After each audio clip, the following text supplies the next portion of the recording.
In this video, I want to talk about any of the lectures I've got in the quantum computing algorithm course, and in this part I want to talk about multi-qubit entangle and not cloning. So, what is entanglement? It means that we have two connected coins, and here is the Earth, and I live here, and you live here. And when we flip the coin, these coins are some kind of connected to each other, and we flip them, and there is some relation between the coins that if I find a coin on the tail, for example, you will find yours on the tail too, or the opposite relation. If I find it on the tail, you will find it on the head. This is the meaning of entanglement, and it happened because of the controlled gates. Most of the time it happens when we have a controlled gate, is the closest things to the if statement when we program. For example, control not will say if this bit is 0, do not apply the not, and if this bit is 1, do apply the not. And for the Bell states, I always return to this page. It frequently brings me back to this page to solving the problems, to know these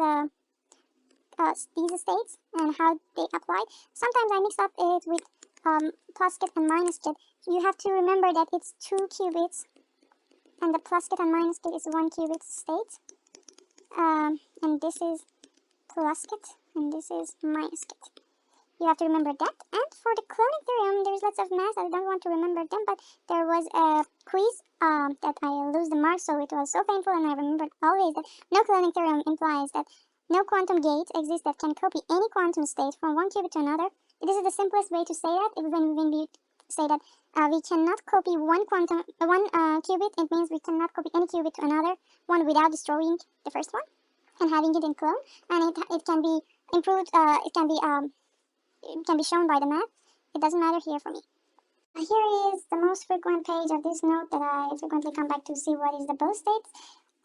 First, I should know that the plus gate and minus gate are 1 qubit states, and these Bell states are 2 qubit states. And by applying a CNAT gate and plus gate and minus gate, these 4 states have been created. And for example, here it means that if the first bit was 0, the second one must be 0, and if the first one was 1, the second one must be 1. This is how I understand the entanglement in the Bell states. Non-cloning theorem means imply that no quantum gate exists that can copy any quantum state from one qubit to another one. It means it says that 1 qubit because it will cover all the possible state of cloning. When you cannot clone 1 qubit, you cannot clone anything. And it means that cloning means after cloning you have 2 completely same qubits, but there is some ways like teleportation, that you can move a state from 1 bit to another, or 2 bits to another 2 bits, that the first bit which had this state will destroy and do not have this state anymore, data state anymore. About entanglement, I love this picture. It says that when we are in quantum computing, when I want to send a message or a state from Alice to Bob, we need a third person which have entanglement with Bob and Alice, and you can see that this entanglement with Bob is some kind of entangled with the entanglement of the telement between Alice and her or him. And in this circuit, we can assume that Q0 is Alice, Q1 is Telemann, and Q2 is Bob. First, some entanglement have been made between Telemann and Bob. Here it is. This flash, this row. And after that, another entanglement have been made between Alice and Telemann. Here it is. It's a kind of reverse of the entanglement that Telemann had with Bob. Then we have to measure these 2 qubits. We have to measure Alice and Telemann to let Bob understand what was the first state of the Alice. As you can see here, Uvic just made a great lecture about how the state will go on, and I can follow these maths. But here Q0 is Alice, here is Telemann or Eva or everyone who helped Alice and Bob to communicate, and Bob is the person who started with Q0 but will end up with the state of that Alice had. And you can see here there is entanglement, because when Alice and Telemann has the state of 0 and 0, Bob is not allowed to every possible state. He will be this state, or when Alice and Telemann is 0 and 1, Bob will have this one, and these two control gates, control NOT and control Z, will force Bob to have the alpha 0 ket plus beta 1 ket, and you can see that these are not the same, but these control gate will force Bob to understand what was the first state of Alice. You can see if it was 0 0, nothing will apply on Bob's qubit. If it was 0 1, you can see that it will happen. And in all possible state, Bob's final state will be same as Alice's starting state. In this part, I want to talk about Deutsch-Joza algorithm and what is oracle. So the first thing that I want to talk about is from this point of the course, I figure out there's lots of names that I miss them together, so it's important to understand every of them. I will start with oracle and probe. Oracle is kind of function that we don't know what it is. We don't know it's for example, we don't know is x equal to this or y equal to something like that. We don't know anything about that. We just have some black box. We know if we give it the special x, we will have the special y, special y, and we can make a table. For example, if x was this or this, the answer will be what. So this is the oracle, and probe will be every attempt that we want to, we will use this black box, we will call this black box, it will be probe. The Joza algorithm in the classical part will say that we have two kind of oracles.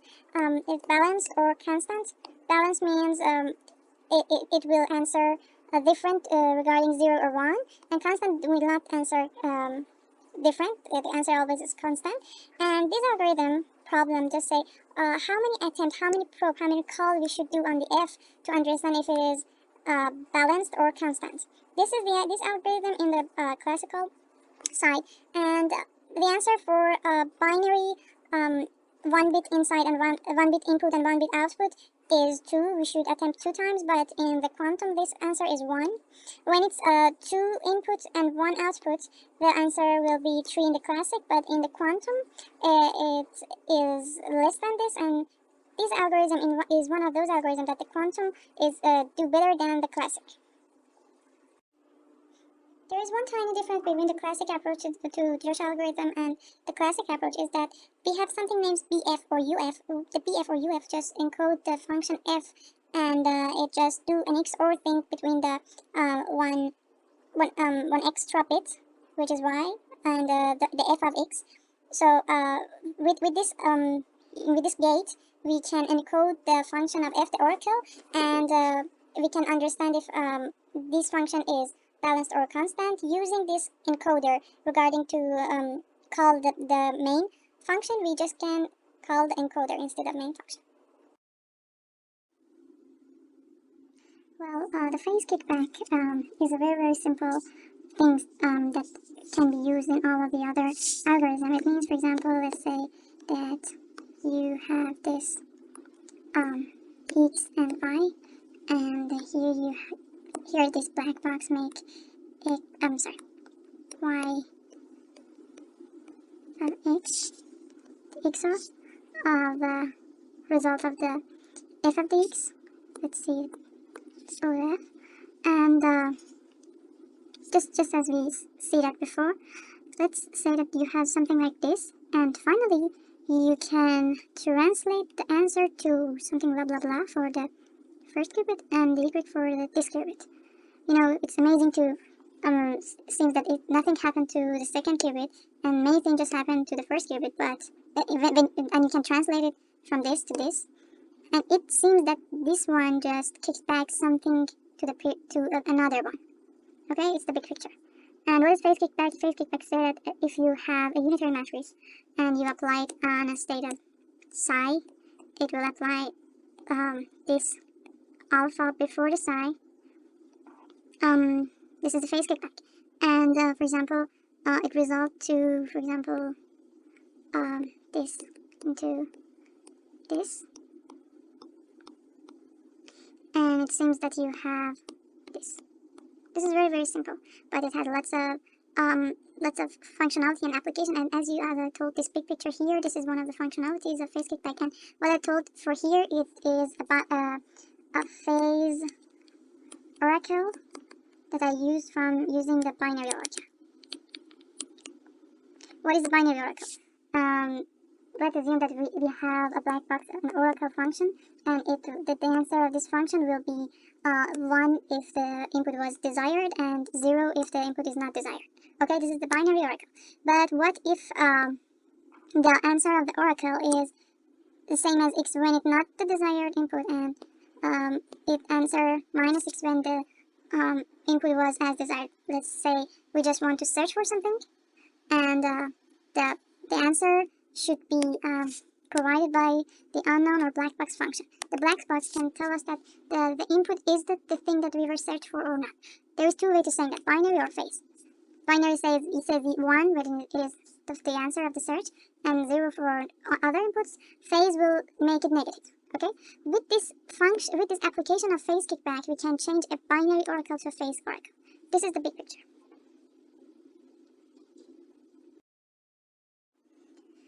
Grover search. In this algorithm, we understand why, with the existence of an oracle to tell us what will happen if we give all of the input to this, and it shows us that this exact input has the desired value. With having this oracle, we can decrease the time of the search meaningfully from n to square n. And in big numbers, it is so meaningful to have this number. But I told that I don't know how we can have this oracle. Show us if the input, if make a difference between the desired input and the others. This input can have a property that activates something in the oracle. Okay.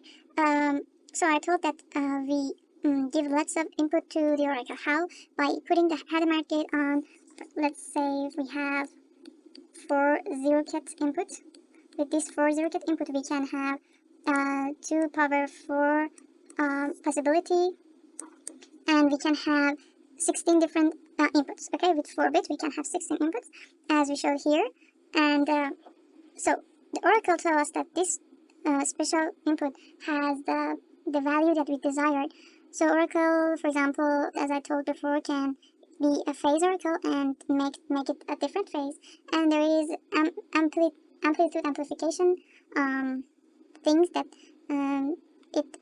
when this one is negative, the mean of the average will come down. Then we reflect it towards the mean, and doing this task multiple times.